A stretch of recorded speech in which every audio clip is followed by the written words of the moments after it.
ഈ ഭൂമിയിൽ ആരുടെ കയ്യിലോട്ടാണ് നമ്മുടെ വിഷയങ്ങളെ വിശ്വസിച്ച് ഏൽപ്പിക്കാൻ പറ്റുന്നത്? ഹല്ലേലൂയ.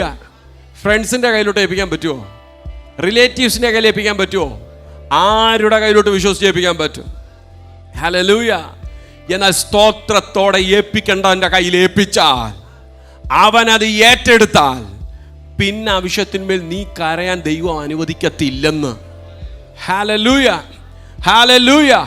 നിന്റെ ജോലിയുടെ വിഷയമാകട്ടെ, നിന്റെ ഭാവിയാകട്ടെ, നിന്റെ തലമുറയുടെ പഠിത്തമാകട്ടെ, ആമേൻ, പ്രൊമോഷനാകട്ടെ, എന്തുമാകട്ടെ, മൗനമായിരിക്കാനല്ല, സ്തോത്രത്തോടെ ദൈവകരങ്ങളിലേക്ക് ഏൽപ്പിക്കണം.